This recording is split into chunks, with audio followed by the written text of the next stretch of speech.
Hola, hola, Hola, hola, hola. hola, Hola. hola, hola. Gimana ya hari ini yuk? Ya, hari ini kembali lagi bersama Pak Jisot, bahas sepak bola dengan semuanya opini pribadi tanpa data yang pasti. Waduh. Ide.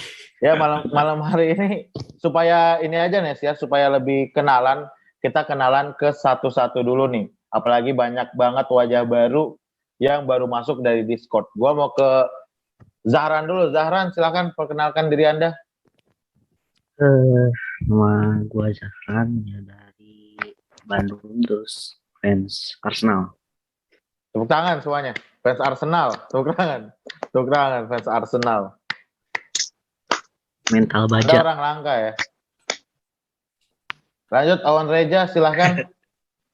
Ya, gua Awan Reza Saputra dari Merauke, Papua. Gua fans Chelsea, The Blues. Fans Chelsea ya. Ya, Dari The kapan? Blues sejati. Enggak dari 2020 kan? oh jelas tidak lah. Jelas lah. Dari 2021 kan. Ke 2020. Dari 2000 Enggak ya, udah lama ya. berapa ya? Yang Chelsea ke Indonesia itu 2013 ya. Yo, nama gua Yordi Putra dari Jakarta Barat dan gua fans Manchester United. Yuan Disya, silahkan. Halo, nama gue Yuan Disya, asal Bandung, fans Manchester City dari 2019. 2019 ya. Ya. Oke lah, itu sebabnya banyak yang bilang fans City goib. Tapi nggak apa-apa. Waduh. Langsung aja. Kita masuk ke pembahasan. Karena mungkin kalau bahas bola itu yang nggak seru taruh di awal ya. Jadi kita begitu juga. Oke, kita Iya. masuk ke pembahasannya, yaitu membahas tentang IPL. Seperti yang kita tahu, musim kita kan record hari Jumat ya. Besoknya baru mulai. Tapi mungkin pas di posting ini Arsenal udah main. Udah mulai MD1 Liga Inggris. Nah, bicara soal Liga Inggris pasti nggak jauh dengan degradasi.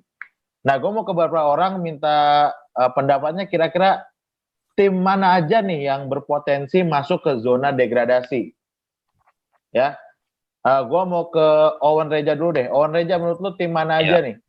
Tim mediocre mana yang bakal ke degradasi? Silahkan. Ya, menurut gue sih gimana ya? Kan ada 3 tim yang dari EFL ya, EFL Championship ya, dari kasta kedua Liga Inggris ya. Kalau nggak salah itu ada Brentford, calon lawannya Arsenal nanti subuh. Kemudian ada kalau nggak salah itu siapa, Watford ya. Watford itu baru join lagi. Kalau nggak salah Watford ya, baru join lagi ke IPL. Iya. Sama satunya gue lupa satunya. Kalau nggak satunya itu Norwich ya. Iya, yang Norwich. Yang ada Todd Cantwell itu ya, pemain muda berbakat itu. Gue ingatnya sih Puki aja sih. Iya, itu salah satunya juga. Ya. Terus menurut gue sih gimana ya? Antara 3 ini ya pastinya gue rasa pasti ada satu yang degradasi dan turun kembali ke EFL ya menurut gue ya. Antara itu Norwich ataukah si Watford. Tapi gue peluang lebih besar untuk terusnya sih Brentford sih. Menurut gue akan tetap lanjut di IPL musim depan. Oke. Gue ke Zahran nih. Zahran, lu tahu kan apa namanya tim favorit lu tuh udah sering disindir sama semua manusia ya. Ya. Iya. Tapi kalau lu pasti sebagai fans Arsenal punya pendapat sendiri dong. Tim mana aja sih yang kira-kira bakal masuk ke zona degradasi musim depan? Siapa aja menurut lu?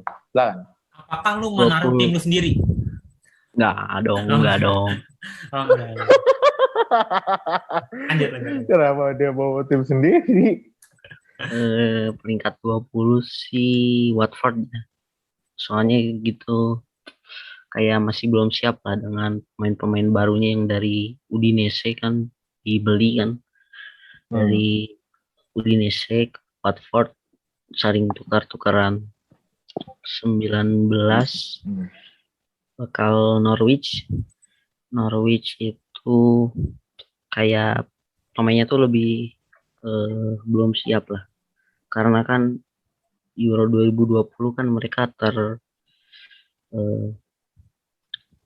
singkir karena pemain-pemain Norwich itu lebih banyak dari Skotlandia, jadi nggak siap untuk main IPL.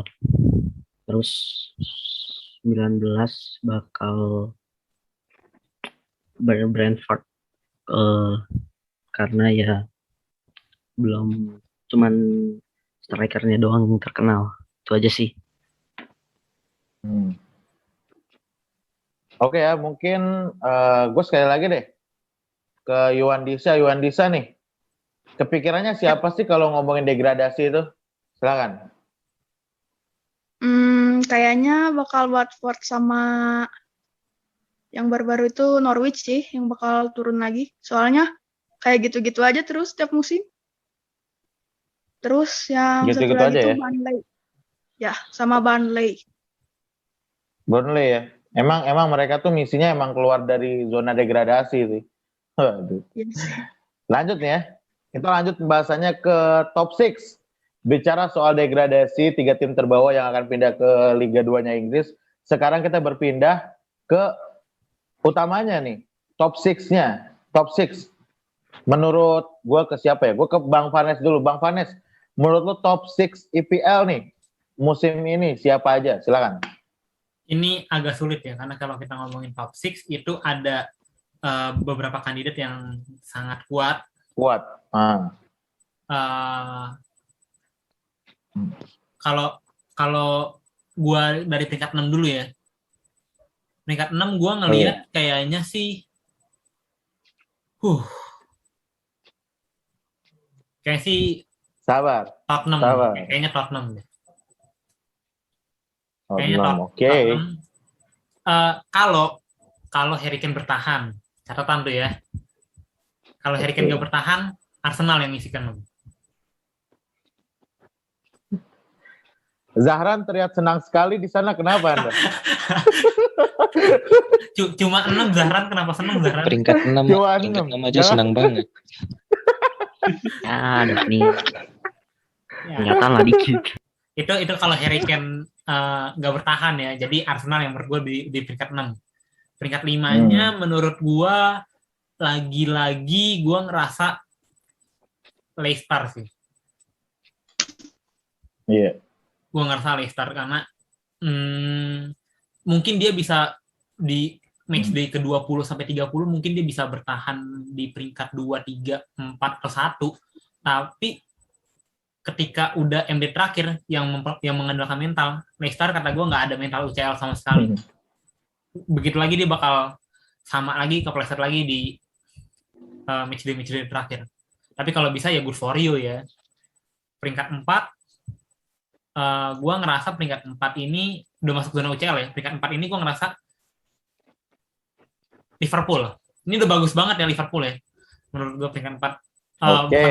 Bukan karena gue menghina Liverpool, karena gue fans MU, enggak. Tapi karena murni cuma beli Konate.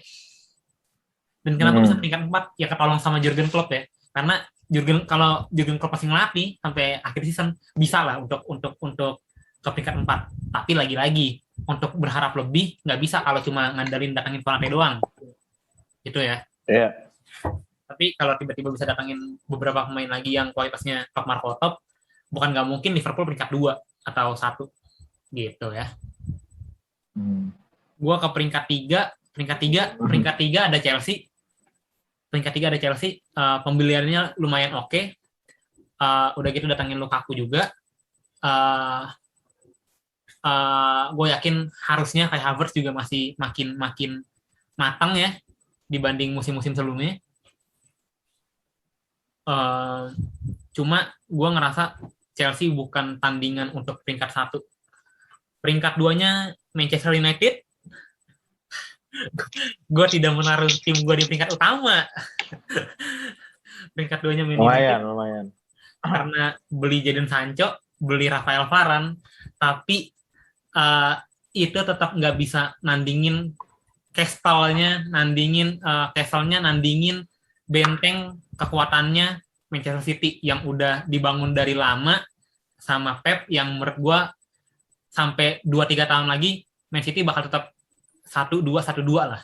Jadi menurut gue Man United masih peringkat 2. Itu peringkat 2-nya udah bagus banget ya. Peringkat 2 udah bagus banget. Dan ya menurut gue hal yang bisa bikin MU peringkat 2 adalah karena golnya kebobolannya sedikit. Bukan karena golnya banyak, tapi karena kebobolannya sedikit. Dia punya Varane, dia punya Maguire, dia punya AWB, Luxiao, dan De Gea dan Henderson. Jadi itu yang bisa bikin MU peringkat 2. Nah, tapi peringkat 1-nya selalu Man City ya. Karena musim lalu aja dia sebenarnya musim ini aja dia kalau nggak beli siapapun menurut gue masih bagus banget ya. Tapi dia nambahin lagi Jack Grealish, itu tambahan bagus banget. Kalau dari gue top 6-nya yang pertama ke-6 sih menurut gue Arsenal ya. Waduh. Karena menurut gue karena Arsenal nih nggak fokus kemana-mana, harusnya mereka nyadar mereka cuma bisa fokus FA Cup sama EPL aja gitu. Jadi gue taruh dia di peringkat 6. Peringkat 5-nya peringkat 5-nya kalau Vanessa Leicester, kalau gue ke ini Tottenham ya. Kalau peringkat 4-nya menurut gue ke 4-nya Chelsea, tetap peringkat 4. Peringkat ketiganya gue pilih MU ya. Waduh. Peringkat 2-nya City, peringkat 1-nya Liverpool. Seperti biasa gue fans Liverpool, terima kasih banyak. Waduh. Jaset. Tapi ya itu opini pribadi tanpa pertimbangan yang matang, tanpa data. Benar-benar memaksakan ya. Model optimis aja. Iya. Tidak ada data, tidak ada apa-apa, opini saja. Itu aja. Tapi sebelum ini gue pengen ke Yordi juga nih. Yordi, top 6-nya dong, versinya Yordi nih. Ya, kalau menurut gue sih top 6, ya peringkat ke-6 ada si Everton nih. Gue optimis banget Everton bakalan masuk gitu. Di peringkat ke-6. Karena peringkat ke-5-nya tetap Tottenham kemarin kan baru ini nih Leicester. Tottenham bakalan ke peringkat 5. Karena dia banyak beli pemain juga sih. Jadi dia bakalan ke peringkat 5. Ya di peringkat 4 Liverpool lah. Liverpool 4. Bisa. Peringkat 4. Iya. Terus peringkat 3-nya si City. Peringkat 3-nya.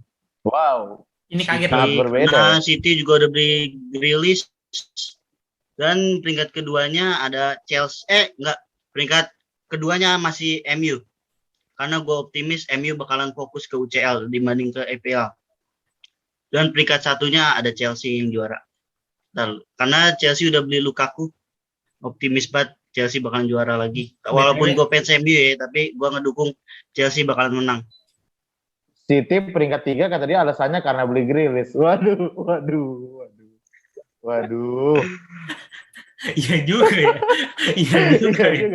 Kenapa alasannya karena beli Grealish? Penurunan karir dong kalau begitu. Iya, karena alasannya karena beli Grealish. Waduh. Kira-kira di antara kompetitifnya liga ini pasti akan ada seorang top skor dan top assist. Wah, ini yang seru nih. Gua ke Yordi dulu deh. Yordi, menurut lu top skor EPL dan top assist siapa ya? Top skor pasti dipegang Bruno Fernandes ya, karena dari penaltinya tuh pasti bakalan banyak banget sih menurut gua. Oke. Kalau top assist siapa ya? Ini si Salah aja lah. Top assist. Walaupun Salah kayaknya main egois, tapi udah top assist ya udah. Salah. Iya, gue juga kaget lu bilang Salah. Segitu aja dari gue. Kaget banget gue bilang Salah top assist. Kalau dari gue dulu ya. Kalau dari gue top skor, karena gue tadi bilangnya Liverpool, gue bilang top skor Jota, top assist menurut gue Kevin De Bruyne. Itu aja sih dari gue. Vanes, silakan. Top skor, top assist nih, Nes. Top skor sebenarnya ada 3 ya yang menurut gue bakal kuat. Oke. Muhammad Salah. Kaget gak lo? Enggak ya? Enggak dong. Itu mah siap musim kan dia begitu. Keren kaget. Romelu Lukaku. Itu gak kaget. Gue kaget. Karena dia selama di Everton-nya ya gue bandingin gitu ya, di Everton aja dia bisa sebagus itu, ya kenapa di Chelsea enggak gitu, diumpannya sama Pulisic ya. Oke. Apalagi kecuali Timo Werner baru tuh diumpan Pulisic kagak bener-bener. benar ya. Terus satu lagi siapa lagi kalau bukan the one and only Harry Kane ya. Ya, gue lagi-lagi mikirnya secara matematikanya aja gitu ya, kalau dia di Tottenham aja bisa main sebagus itu. Tapi kalau dia pindah ke City gimana bang? Ya makin bagus sih harusnya ya. Harusnya sih makin bagus. Iya jelas. Harusnya makin bagus. Paling mungkin ada nama-nama tipis-tipis yang Jamie Vardy mungkin nongol sekali gitu di MD keberapa. Tapi nanti bakal mendelep karena kan kesalip karena umur juga ya, udah tua juga sih Jamie Vardy. Paling gitu. Tapi Harry Kane nomor 1.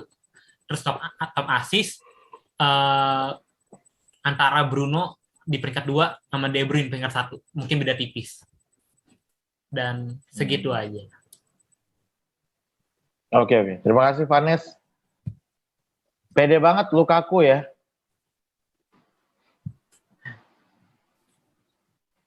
Oke, lanjut nih yang selanjutnya ini kalau kita bicara tadi ya, panasnya EPL itu tidak akan jauh dari clean sheet juga.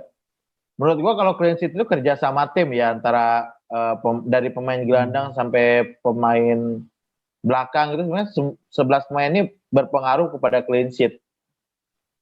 Tapi di sini kayaknya kita bahasnya ke klub atau ke kiper nih anaknya nih, Nes. Soal clean sheet ini. Kiper aja Golden Glove. Golden Glove ya, ke kipernya aja nih. Kira-kira kiper IPL ini yang membuat kalian nih paling percaya kalau dia tuh bisa jadi kiper terbaik siapa nih? Gua ke Zahran dulu. Zahran, silakan. Ederson. Kirain mau bilang Leno tadi. Gue langsung pengen ketawa tadi kan. Tapi gak apa-apa ya, Ederson. Oke. Kalau ada yang bilang Henderson gitu clean sheet atau De Gea untuk fans MU, gue sih rasanya kayaknya nggak bakal. Jujur. Bukan karena mereka nggak bagus ya, mereka bagus, tapi mereka tuh bakal ganti-gantian waktu main. Jadi itu yang bikin clean sheet mereka dikit. Kalau nggak ada yang benar-benar dominan. Entah Henderson dipakai, entah nanti di beberapa match kalau Henderson capek ya De Gea yang dipakai. Pasti Henderson. Gitu. Kalau nggak Mendy ya. Kalau menurut gue ya bang ya. Oke. Kalau mau dibilang Mendy sih sebenarnya bagus ya di Champions di UCL aja dia punya clean sheet lebih banyak daripada Ederson ya. Dia punya total clean sheet 9. Ya kemungkinan besar juga dia yang dapat Golden Glove di UCL untuk yang musim kemarin. Gua rasa dari segi pertahanannya Chelsea juga udah lumayan solid. Apalagi kalau kedatangannya Jules Kounde ya. Kan itu kan saling berpengaruh kan. Antara back dan kiper itu udah pasti pengaruh. Kalau backnya bagus udah pasti kipernya juga terjaga di belakang. Jadi gue rasa sih Mendy sih yang dapat Golden Glove untuk IPL 2021-2022. Mungkin calon untuk penantang terkuatnya gue rasa Ederson atau enggak Alisson. Oke Dex ya. Ini kayaknya gue nanti minta ke semua pendapat deh. Ini kita bakal bahas best player. Waduh. Best player in EPL. Sekali lagi ya, best player in EPL. Gue minta pembuka dari ini dulu aja dah. Iwan Disya deh. Silakan, best player in EPL season ini. Mungkin ada 2 sih. Soalnya lumayan kuat-kuat juga nih, kayak Lukaku sama Edison Cavani itu udah lumayan kuat-kuat gitu. Oke. Antara Lukaku kan jadi pernah cetak rekor gitu di Inter Milan, pernah ngalahin siapa ya? Gak tahu lupa. Nah, kalau misalnya masuk ke Chelsea, ke klub lamanya mungkin bisa lebih kuat lagi, apalagi ditambah Thomas Tuchel yang pelatihnya itu bagus. Dan antara Edison Cavani, soalnya Edison Cavani di musim lalu juga lumayan bagus. Mungkin sekarang bisa lebih matang lagi gitu. Gitu aja. Oke, terima kasih. Antara Edison Cavani dan Lukaku tadi ya. Yordi, silakan Yordi disambung. Versi Anda bagaimana? Ya, kalau menurut gue sih Cavani ya.